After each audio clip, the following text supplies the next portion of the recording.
তাদের কাছে খবর আছে ঈসা আলাইহিস সালাম দুনিয়ায় আসবে, ইমাম মেহেদী আলাইহিস সালাম দুনিয়ায় আসবে। ওই ইমাম মেহেদী আলাইহিস সালামের দ্বারা এই পৃথিবীর জমিনে বেইনসাফি খতম হয়ে যাবে, জুলুম খতম হয়ে যাবে, অত্যাচার খতম হয়ে যাবে, গরিবের মুখে হাসি ফুটবে, অসহায় আশ্রয় পাবে, নারীরা মর্যাদা সম্মান অধিকার পাবে।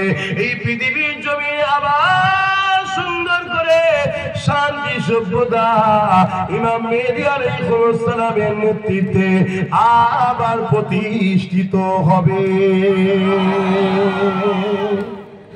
ফেরাউন আছে না নাই? আমি আগে যে বললাম মিলছে তো? তারা মেরেছিল 12,000 একদিনে, আরো কত মেরেছে আল্লাহ জানে। আর 45,000 প্যালেস্তাইনি বাচ্চাকে মেরেছে। কেন? ইমাম মেহেদী আলাইহিস সালাম আসবে, তাদের কাছে খবর। কিন্তু আপনাদের কাছে কি খবর? ইমাম মেহেদী আলাইহিস সালাম আসবে না রুকে যাবে? পুরো পৃথিবীর শক্তি তো লেগেছে, যারা ইসলামকে মিটাতে চায়, তারা ইসলামের দুশ্মনদের সাথ দিয়ে প্যালেস্তাইনের বাচ্চাদেরকে মেরে দিতে চাইছে। ইমাম মেহেদী আলাইহিস সালামকে মারতে পারবে? এক কথা বলে কেন পারবে? তোমাদের যখন এত ইমানের তেজ আছে, অন্যজনকে মারতে পারবে না, নিজের উপর তেজ নেই কেন? নিজে মজবুত নয় কেন যে কোন শক্তি নিয়ে আমায় শেষ করতে পারে? যদি আমার আল্লাহ চাই তবে হবে না, হবে না?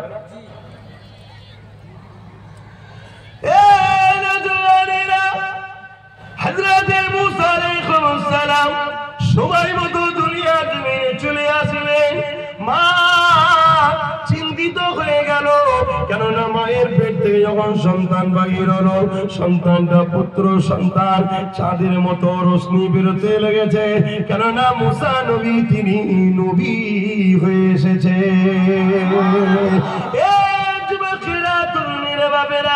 এই চাঁদ চমকাতে লেগেছে, পুরো ঘর আলোকিত হয়ে গেছে। মা বড় চিন্তিত হয়ে গেছে, কারণ দরজার পাহারাদার রয়েছে দুজন। এখনই খবর পেয়ে গেলে আমার বাচ্চাকে কতল করে দেবে, আমার বাচ্চাকে মেরে ফেলবে। গায়েবী আওয়াজ এসে যায়, এ আল্লাহর বান্দিরে চিন্তা করো না, একটা কাঠের বাক্স তৈরি করো, ওই সিন্দুকটা তৈরি করে ওই বাচ্চাকে আল্লাহর উপরে ভরসা করে ছেড়ে দাও। কাঠের বাক্স তৈরি হয়ে গেল, ওই সিন্দুকের মধ্যে মুসা আলাইহিস সালামকে দিয়ে এ যুবকেরা ছেড়ে দিয়া হলো। পানিতে ভাসতে ভাসতে ভাসতে ভাসতে ভাসতে ভাসতে ভাসতে আল্লাহ পাকের পাওয়ার দেখুন, ক্ষমতা দেখুন। আল্লাহ পাক তিনি শাইউন কাদির। এমন করে ফিরাউনের রাজপ্রাসাদের পাশ দিয়ে ওই নহর, ওই নদী যেতে লেগেছে। আর রাজপ্রাসাদের বাগানেতে ফিরাউনের স্ত্রী আম্মা আসিয়া, ওখানে তিনি তিনার সাথীদের নিয়ে, মহিলাদের নিয়ে হাঁটাহাঁটি করতেছিল। আর ওই ঘাটে গিয়ে বাক্সখানা দাঁড়িয়ে গেল।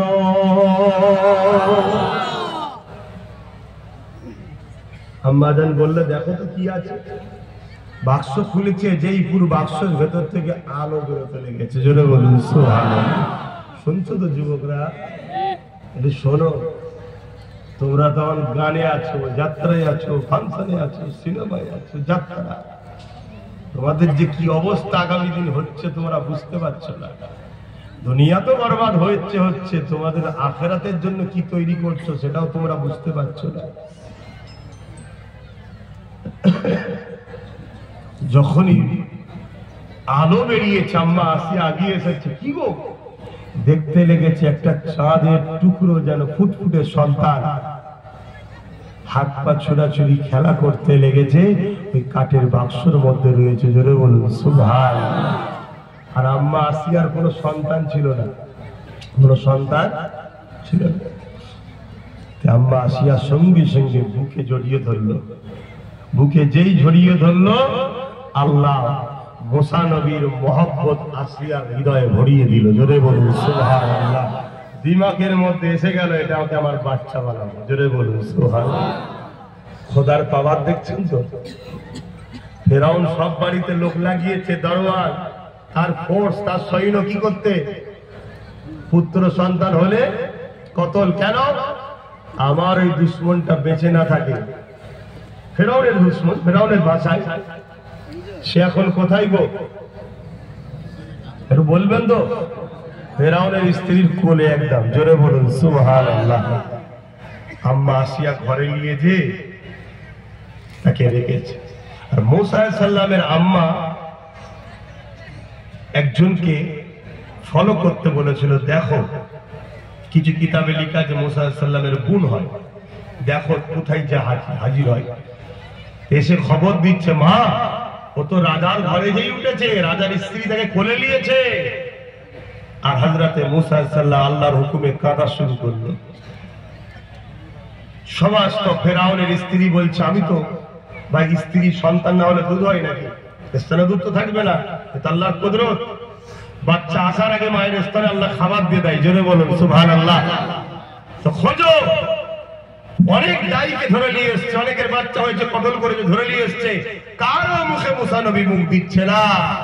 ঠিক ওই সময় মুসা নবীর দরবারে নিকাব পরে পর্দা করে মুসা এই ফেরাউনের দরবারে মুসা নবীর আম্মা এসে হাজির। বলছে, আমাকে যদি একবার দেন আমি ট্রাই করে দেখতে পারি। কে এটা? মুসা নবী আম্মা জান, ভদ্র ভাষায় বলেন আম্মা জান, ভাষা শিখুন। যেই কোলে নিয়েছে মুসা নবী কান্না চুপ। মা যখন স্তন দিয়েছে মুসা নবী খাওয়া শুরু করেছে, জোরে বলুন সুবহানাল্লাহ। আমার আল্লাহ কি করলেন?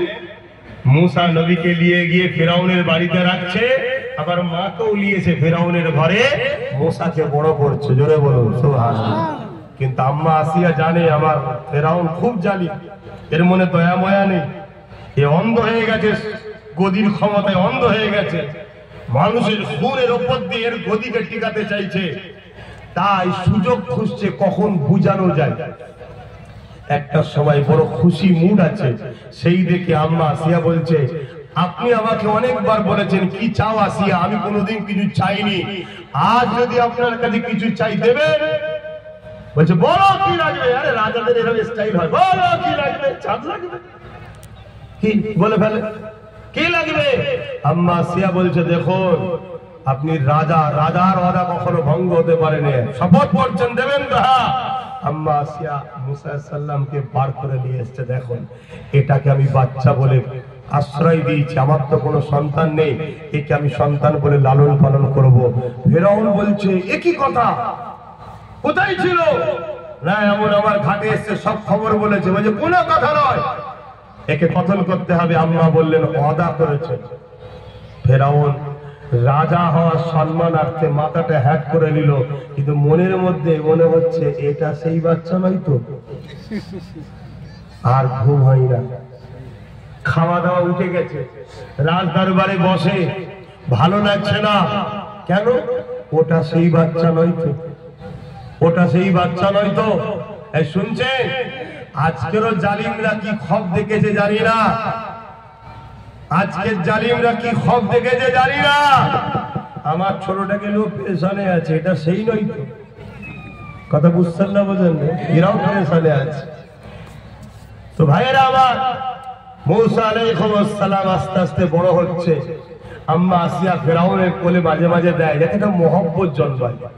একদিন কোলে করে নিয়ে রাজ দরবারে বসে ফেরাউন বিচার করছে, আর বিচারটা বেইনসাফি হচ্ছে। কেমন বিচার হচ্ছে? গরিবের বিরুদ্ধে ধনীর পক্ষে আজও যেমন বিচার হয়। কথা বলছি না তো?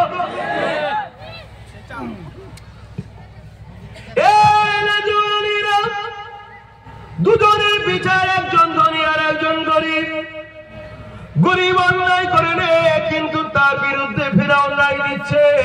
ধনী লোক অন্যায় করেছে, তার পক্ষে ফেরাউন সাপোর্ট করতে লেগেছে। আজও এরকম বিচার হয় না, হয় না? বলবো, বড় বড় ভিআইপি ঘরে ছেলেরা রেপ করবে, আর আমার সিভিক বন্ধুগুলোকে বলি, আর বলবো বুঝছেন না, বোঝেন না? বড় বড় ভিআইপি, বড় বড় অর্থশালী ঘরের ছেলেরা, তারা রেপ করে, ধর্ষণ করে খুন করবে, আর ওই সিভিককে নিজে বলবে চলে আয়, চলে আয়, এখানে তো সমস্যা আছে, দেখবি আয়। ওকে ফাঁসিয়ে দিয়ে ওকে বুঝতে পারছেন নাকি? বলছি ভাই, বুঝতে পারছেন না? ওটার বলছি না। আমার সিভিক বন্ধুরা খুব তো মিজাজের সাথে থাকেন, সাবধান হন। আগামী দিন কোন ধনী লোকের জন্য আপনাকে আবার ঝুলতে না হয়। কি গো, কথা খারাপ লাগছে? আমার কথা ভাবে একটু সত্য হয়। শুনতে অসুবিধা হচ্ছে নাকি? কাউকে ধরে রেখেছি না বেঁধে রেখেছি?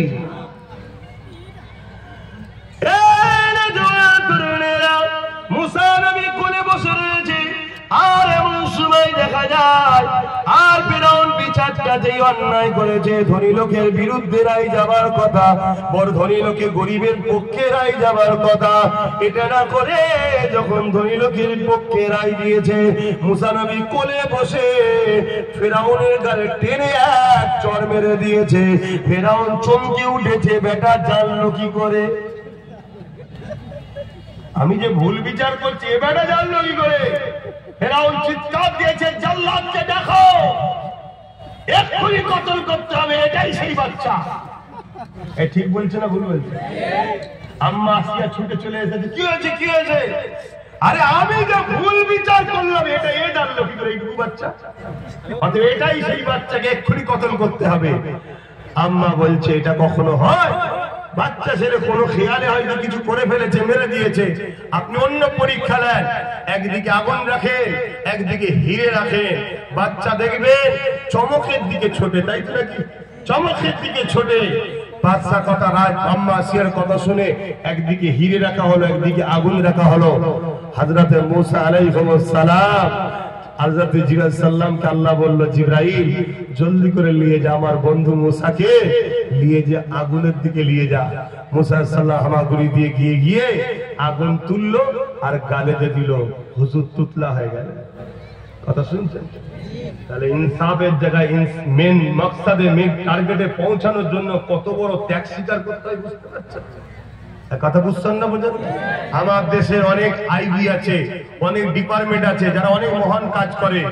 তারা প্রকৃত আসামিকে ধরার জন্য রাস্তাঘাটে রাতকে রাত কাটতে হয়, কখনো মার খেতে হয়, কখনো পাগলা বলে তাড়িয়ে দিয়ে যায়, কি না অত্যাচার জুলুম হয়, কিন্তু টার্গেট আসামি ধরবো, এই কষ্ট তারা করে না? করে না? তাহলে আপনি আপনার বাচ্চার ভবিষ্যতের কামিয়াবি চাইবে, ঘরে শুয়ে শুয়ে হয়ে যাবে? এমনি এমনি হয়ে যাবে? অনেক ঝড় তুফানের মোকাবেলায় আপনাকে রুখে দাঁড়িয়ে থাকতে হবে বুক চিতিয়ে। তারপরে একদিন আপনার দ্বারা ইনকিলাব আসবে, আপনার বাচ্চার ভবিষ্যৎ ভালো হবে। আল্লাহ মূসা আলাইহিস সালামকে আগুনের দিকে নিয়ে গেলেন, আগুনটা তুলে মূসা নবী গালে দিয়ে দিলেন আর কান্না শুরু করে দিলেন। আম্মা আসিয়া আলাইহিস সালাম করে তুলে নিলেন। এই যুবকেরা কিন্তু ফিরআউনের মধ্যে তদবিও ভয় কাজ করছে, কি করে ও জানলো আমি ভুল বিচার করেছি?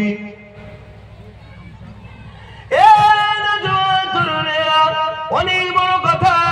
আস্তে আস্তে মূসা নবী বড় হয়ে গেলেন। মূসা নবী বড় হওয়ার পরে গরিবের পক্ষে দাঁড়াতে লাগলেন, মুসলিমের পক্ষে দাঁড়াতে লাগলেন, অসহায়ের পক্ষে দাঁড়াতে লাগলেন, ক্ষুধার্তদের পক্ষে দাঁড়াতে লাগলেন, ফিরআউনের বিরুদ্ধে আওয়াজ তুলতে লাগলেন, ফিরআউনের রাজদরবার থেকে দাঁড়িয়ে দাঁড়িয়ে কথা বলতে লাগলেন। এ যুবকেরা, তরুণীরা, বাপেরা, মূসা নবী কি করতে লাগলেন? ওই গরিবদের ঘরে সংগঠিত করতে লাগলো, গরিবদের ঘরে একত্রিত করতে লাগলো, গরিবদের ঘরে সাহস দিতে লাগলো, গরিবদের ঘরে বুঝাতে লাগলো, তোমরা সংগঠিত হও, তোমরা একত্রিত হও, ফিরআউনের বিরুদ্ধে তোমাদেরকে লড়াই করতে হবে। এই কথা যখন ফিরআউনের কানে চলে গেল, ফিরআউন মূসা নবীকে হত্যার জন্য ষড়যন্ত্র করলো, বিভিন্ন খাদ্যের মধ্যে বিষ দিয়ে মারতে চাইলো, কিন্তু বিষ পান করার পরও ওই বিষ কিন্তু পানি হয়ে যায়। বিভিন্ন ভাবে চেষ্টা করেছে, বিভিন্ন দিক দিয়ে পারেনি। এক তারিখে ফিরআউন মূসা আলাইহিস সালামকে মোকাবেলার দাওয়াত দিয়ে দিল। ৭০,০০০ জাদুকরকে ফিরআউন ডাক দিল আর মূসা নবীকে ডাক দিল। আল্লাহ পাক বললেন, মূসা যাও। মূসা সাল্লাম বললেন, আল্লাহ ফিরআউনের দিকে রাজ ক্ষমতা ক্ষমতা আছে, মিলিটারি আছে, ফোর্স আছে, 70,000 জাদুঘরকে সে ডেকেছে। আল্লাহ আমি মুসা, আমার ভাই আর আমি ছাড়া তো কেউ নেই, তবে মালিক আপনি আমার জন্য যথেষ্ট, আপনি আমার সিনাতে পাওয়ার দেন। যাচ্ছে 70,000 জাদুকর মুসা নবীর মোকাবেলায় একটা করে রশি এনেছিল। ওই রশিগুলো যখন ছাড়লো সব একটা করে সাপ হয়ে গেল। 70,000 জাদুকর রশি ছেড়েছে, একটা করে কি হয়েছে? সাপ হয়েছে। সুবহানাল্লাহ বলবেন নাকি? এই তো সুবহানাল্লাহ বলতে মুসলমানকে ধ্বংস করা কি সম্ভব? কতটা তোমাদের ধর্মীয় কালচার থেকে দূরে সরে গেছে। আর এই কালচার থেকে সরালো কারা? ইসলামের দুশমনরা। এক কথা ভুল বলছি? হায় হায়, জাদু ইসলামে হালাল না হারাম? হারাম যখন কাজ, জাদুকর যখন লাঠি দড়ি ছেড়েছে সাপ হয়ে, তখন সুবহানাল্লাহ বলতে হয় না নাউজুবিল্লাহ বলতে হয়? এটাও জানো না? বলো নাউজুবিল্লাহ। জাদু ধোকার নাম। জাদু মানুষের চোখকে ধোকা দেয়। 70,000 দড়ি ছেড়েছে, সাপ হয়ে গেছে, এটা চোখে ধোকা। লোক দেখছে সাপ হয়েছে, কিন্তু হাকিকাতে দড়ি আছে। মুসা সাল্লাম আল্লাহ বললেন লাঠিটা ছাড়ো। মুসা নবী যেই লাঠি ছাড়লেন, সঙ্গে সঙ্গে সেটা একটা বিশাল বড় সাপ হয়ে গেল। জোরে বলুন সুবহানাল্লাহ। আরো জোরে বলে। ওখানে বলতে বললাম নাউজুবিল্লাহ, এখানে বলতে বললাম সুবহানাল্লাহ। কারণ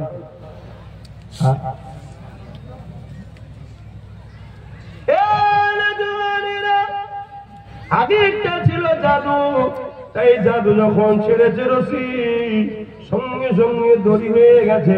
দড়ি ছিল, তাকে দেখছে সবাই সাপ। কিন্তু মুসা নবী লাঠি ছেড়েছে, ওটা একটা হয়ে গেছে সাপ। কারণটা কি শুনে রেখে দেন।